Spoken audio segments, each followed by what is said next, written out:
네, 우리가 지난 1, 2월에는 회복이라고 하는 주제를 가지고 말씀을 함께 나누었습니다. 오늘은 마지막으로 공동체의 회복에 대해서 말씀을 함께 나누고자 합니다. 이 회복이라고 하는 말은 원래의 모습을 되찾는 것을 의미하는 것입니다. 그러면 그 원래의 모습, 원형의 모습은 어디에 있느냐? 하나님께서 창조하셨던 그 모습 속에 있는 것입니다. 죄가 세상에 들어와서 우리를 타락시키기 이전에 하나님께서 우리를 창조하셨던 그 모습 속에 우리의 원형의 모습이 있는 것입니다. 이러한 원래의 모습을 되찾는 것을 바로 회복이라고 이야기를 하는 것입니다. 오늘은 우리가 창세기 9장 말씀을 통해서 공동체의 회복, 셈의 하나님을 찬송하리로다 라는 제목으로 말씀을 함께 나누고자 합니다. 오늘 우리가 읽은 말씀에서는 홍수 이후에 방주에서 나왔던 노아의 가족들의 모습을 보여주고 있습니다. 18절과 19절의 말씀을 보면 이렇게 말씀을 합니다. 방주에서 나온 노아의 아들들은 셈과 함과 야벳이며 함은 가나안의 아버지라. 노아의 이 세 아들로부터 사람들이 온 땅에 퍼지니라.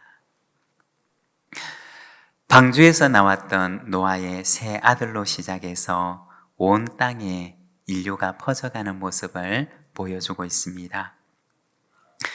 홍수 이전에 인류가 한때 번성했지만 그러나 인류의 번성과 함께 죄도 그 땅에 가득했던 것을 보여줍니다. 그리고 결국 죄로 가득한 그 땅을 하나님께서 심판하십니다. 그리고 하나님께서는 노아의 이 남은 8명의 가족을 통해서 다시 인류의 번성을 이렇게 시작하시는 것입니다. 20절에 보면 방주에서 나온 노아의 모습을 보여주는데, 노아가 농사를 시작하여 포도나무를 심었더니 라고 하십니다. 바로 이 말씀은 이제 홍수 이후에 어느 정도의 시간이 흘러갔던 것입니다. 그리고 다시 농사를 할 수 있을 정도로 땅이 회복된 시점을 말하는 것입니다. 이 포도농사라고 하는 것은 고대로부터 근동지방에서 가장 흔하고 가장 중요한 농사였습니다. 포도와 곡식과 올리브와 같은 것들은 고대 근동 지역에서 사람들이 이용했던 가장 주식이었습니다.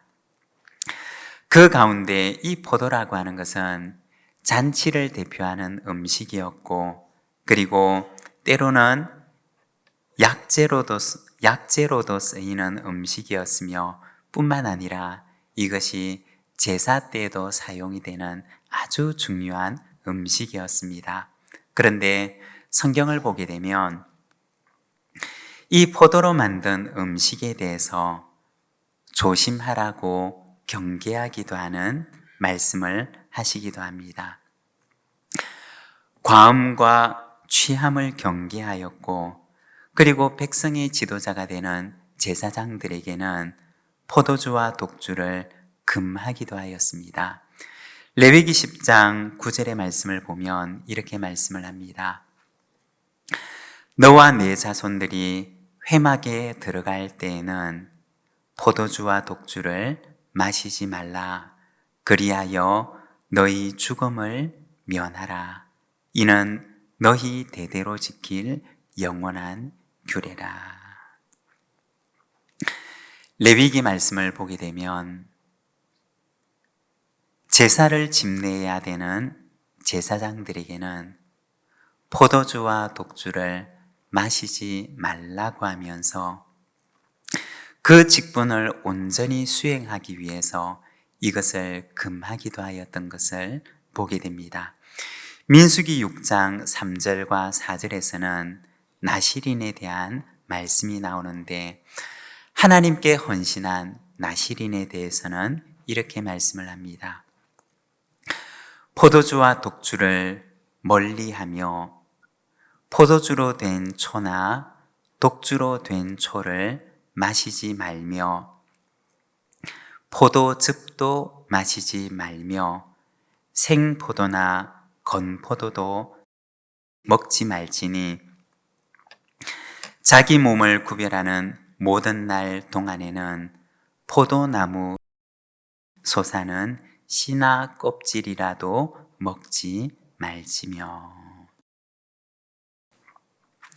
이 민수기 말씀을 보게 되면 하나님께 헌신한 나실인에 대해서 말씀을 합니다. 하나님께 헌신한 사람들은 포도주와 독주를 멀리하라고 말씀을 하는데, 심지어는 이 포도나무에서 나오는 포도의 껍질도 너희는 먹지 말라고 말씀을 합니다. 하나님께 헌신한 사람들에게는 특별히 더욱 일반 사람들보다 경계할 것을 말씀하고 있습니다. 이처럼 포도는 고대 근동지방의 주식이기도 했습니다. 잔치에 사용하는 음식이기도 했습니다. 때로는 약으로 사용하기도 했습니다. 그리고 심지어는 제사에도 이것이 사용되었습니다. 그렇지만 또한 이것을 조심하고 경계할 것을 말씀하셨는데, 지도자들 그리고 하나님께 헌신한 사람들은 포도주와 독주와 같은 것들로부터 특별히 자기를 구별하여 지킬 것을 말씀하셨습니다. 왜냐하면 그것으로 인해서 넘어질 수도 있었기 때문이었던 것입니다. 그런데 오늘 본문으로 돌아가 보면 바로 이러한 일이 노아에게 일어났던 것을 보여줍니다. 포도주를 마시고 그것으로 인해서 실수를 하게 되는 노아의 모습을 보여주는 것입니다. 오늘은 우리가 이 말씀을 통해서 공동체에 대해서 잠시 함께 말씀을 나누고자 합니다. 여러분, 우리가 몸담고 살아가는 공동체는 어떠한 곳일까요? 우리가 이루고 있는 공동체는 어떠한 곳일까요? 먼저 첫 번째는 죄인들의 공동체라는 것입니다. 우리가 공동체에 대해서 제일 먼저 기억해야 할 것이 있는데, 그것은 바로 죄인들의 공동체라는 것입니다. 공동체의 불완전함, 그리고 공동체의 온전하지 못함에 대한 말씀입니다. 창세기 2장에 보면 하나님께서 만드신 첫 공동체의 시작을 보여주는데, 창세기 2장 18절에 보면 이렇게 말씀을 합니다. 여호와 하나님이 이르시되 사람이 혼자 사는 것이 좋지 아니하니. 이 창세기 2장 18절의 말씀은 공동체가 시작되기 이전의 모습을 보여주는 것입니다. 하나님께서 인간에게 공동체를 주신 이유를 말씀하는 것입니다.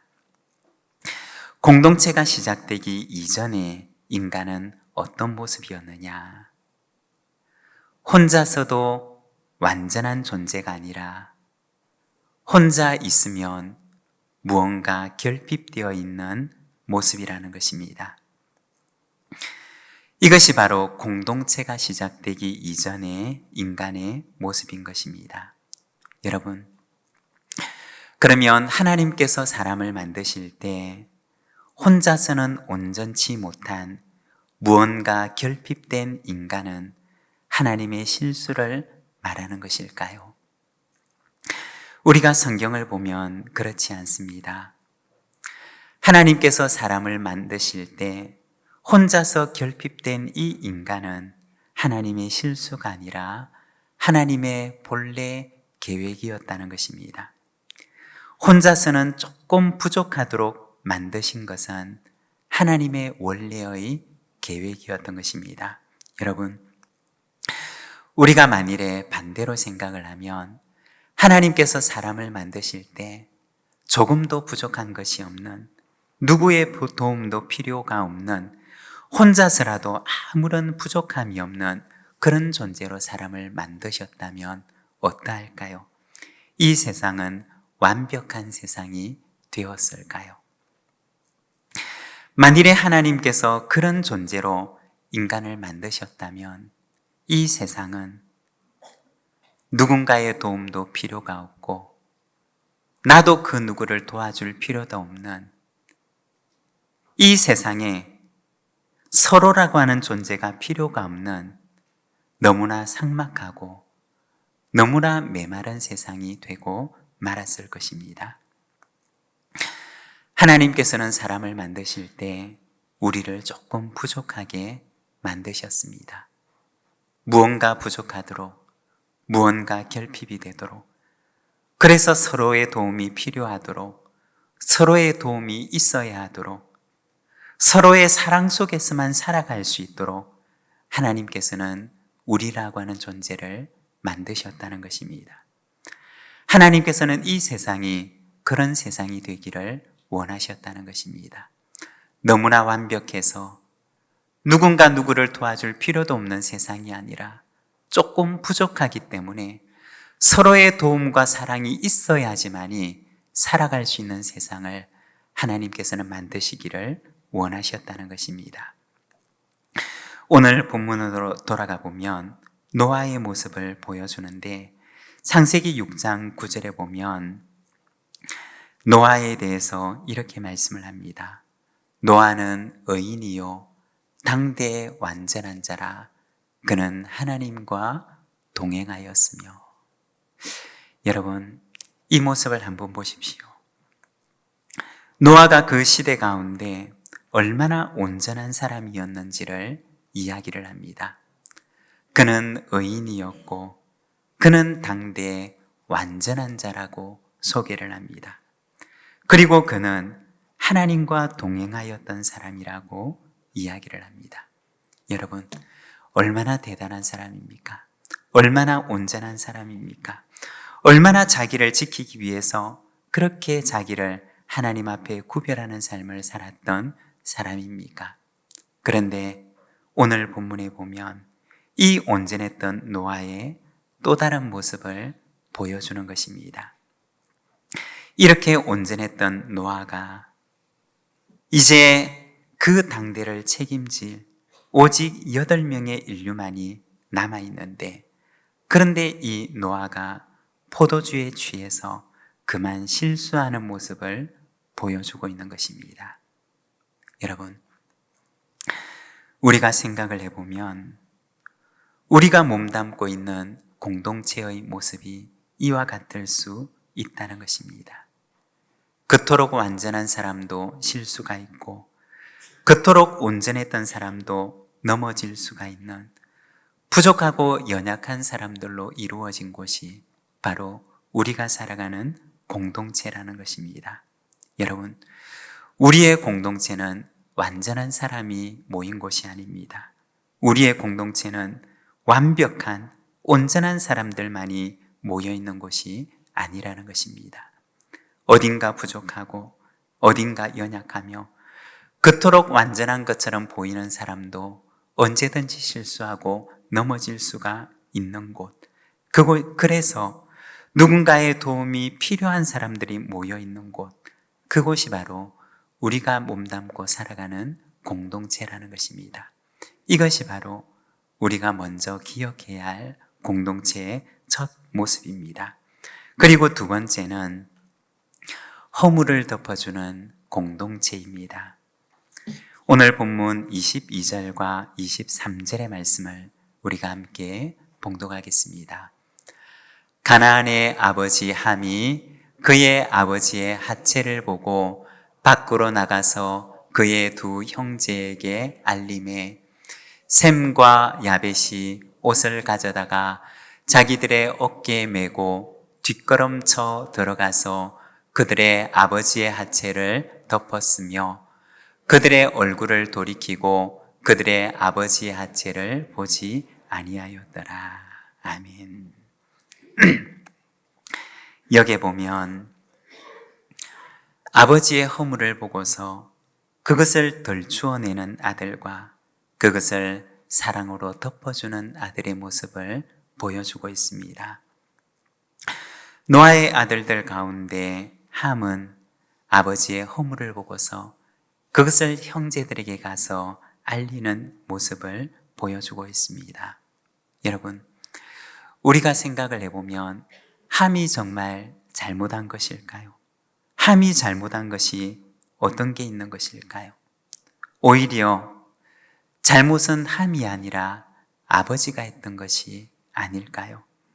술을 먹은 것도 아버지였고 절제할 수 없을 정도로 마셔서 취했던 것도 아버지였고 술에 취해서 실수한 것도 아버지였는데, 그런데 도대체 함이 무엇을 잘못했던 것일까요? 함은 그냥 있는 그대로를, 그가 보았던 그대로를 말했던 것일 뿐이지 않을까요? 그런데 우리가 생각을 해보면 노아가 했던 것은 실수였지만 그러나 함이 했던 것은 그의 의도적인 일이었던 것입니다. 함의 행동 속에는 아버지의 실수에 대한 정죄가 들어있었고 아버지의 실수에 대한 비난이 있었으며 아버지의 허물에 대한 비웃음이 담겨 있었던 것입니다. 아버지는 한 번의 실수가 있었지만 그러나 그 아들 함은 그의 아버지를 의도적으로 정죄하고 비난하고 비웃었던 것입니다.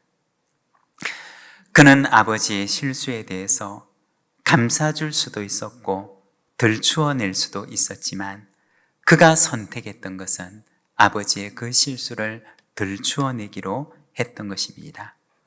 그래서 형제들을 찾아가서 아버지의 실수에 대해서 이야기를 했습니다. 그래서 그 실수가 수치가 되고 부끄러움이 되도록 만들어버렸던 것입니다. 이것이 바로 함의 선택이었던 것입니다. 그러나 함의 이야기를 들은 나머지의 두 아들은 함과는 또 다른 선택을 하게 됩니다. 23절에 보면 이렇게 말을 합니다. 셈과 야벳이 옷을 가져다가 자기들의 어깨에 메고 뒷걸음쳐 들어가서 그의 아버지의 하체를 덮었으며 그들이 얼굴을 돌이키고 그들의 아버지의 하체를 보지 아니하였더라. 여기에 보면 뒷걸음쳐라는 말과 돌이키고라는 말이 나옵니다. 한글 성경에서는 다른 말로 되어 있지만 그러나 원어 성경에서는 이것이 같은 단어로 되어 있습니다. 그 뜻은 뒤로, 반대로 라는 뜻입니다.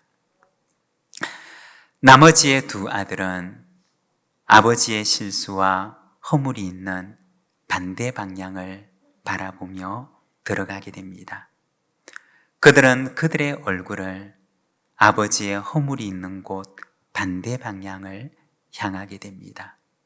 함은 아버지의 허물을 응시하며 들어갔지만 그러나 나머지 두 아들은 아버지의 허물이 있는 곳 반대를 바라보며 아버지에게 가까이 다가갔던 것입니다. 분명히 아버지의 실수가 있었고 분명히 아버지의 허물이 있었지만 그러나 그들은 아버지의 허물이 있는 곳 반대를 향하여 바라보며 아버지를 향해 다가갔던 것입니다. 그리고 아버지의 허물을 조용히 덮어줍니다.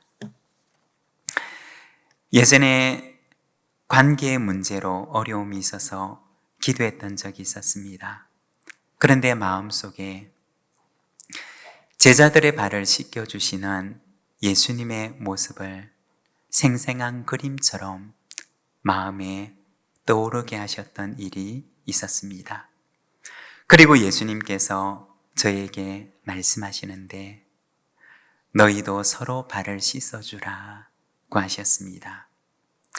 우리가 발이라고 하는 것을 생각해 보면 이 발이라고 하는 것은 하루 종일 먼지 나는 길을 다니면서 우리 신체의 부위 가운데 가장 더러워져 있는 부분을 말하는 것입니다.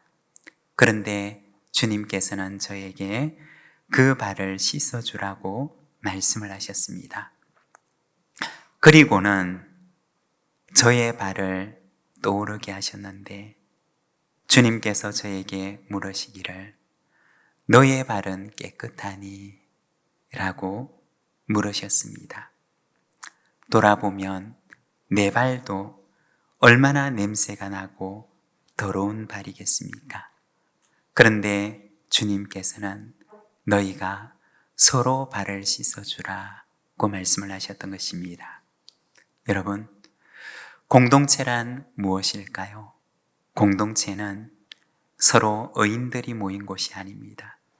서로를 씻어줄 필요가 없는 깨끗한 발을 가진 사람들이 모인 곳이 아닙니다.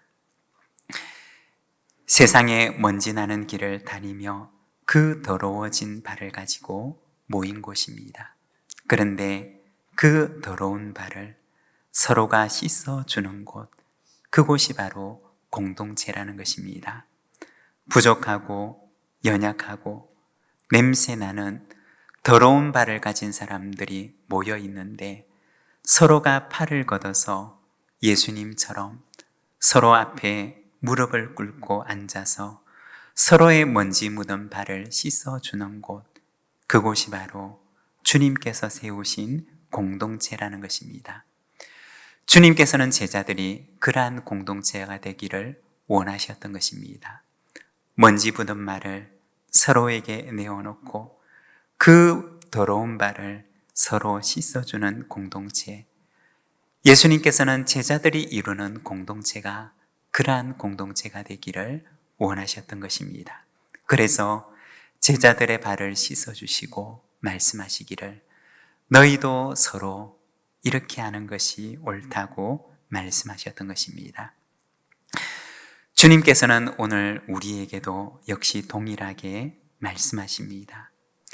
우리의 더러운 발을 씻어주신 주님께서 우리에게 말씀하시기를 너희도 서로 발을 씻어주라고 말씀을 하십니다. 그리고 그러한 공동체를 이루어 가라고 말씀을 하십니다. 여러분, 우리 부산진교회 공동체가 그러한 공동체가 되기를 원합니다. 우리가 모여 있는 곳에 지친 발을 가진 사람이 얼마나 많이 있습니까? 먼지 묻은 발을 가진 사람이 얼마나 많이 있습니까? 우리가 씻어주어야 깨끗해질 수 있는 발을 가진 사람이 얼마나 많이 있습니까? 그러나 우리가 함께 서로의 발을 씻어줄 때 주님께서 원하시는 그러한 공동체를 만들어갈 수가 있는 것입니다. 여러분, 주님께서 우리의 발을 씻어주셨듯이 우리도 서로의 발을 씻어주는 아름다운 공동체를 만들어가는 우리 부산진교회 믿음의 가족들이 되시기를 바랍니다. 그리고 세 번째는 허물의 가리움을 받은 이들의 공동체입니다. 시편 32편 1절의 말씀을 우리가 함께 봉독하겠습니다. 허물의 사함을 받고 자신의 죄가 가려진 자는 복이 있도다. 이 시편 32편에 보면 복에 대해서 말씀을 하시는데 어떤 자가 복이 있느냐? 허물의 사함을 받은 자, 자신의 죄가 가려진 자가 복이 있다고 말씀을 하십니다. 허물이 없는 자가 아니라 허물이 있습니다. 그러나 그 허물이 용서를 받습니다. 그리고 그 허물이 가리워집니다. 그 사람이 바로 복 있는 사람이라고 말씀을 하십니다. 여러분, 그리스도인은 어떤 사람일까요? 그리스도인은 의인이 아닙니다. 그리스도인은 용서받은 죄인입니다.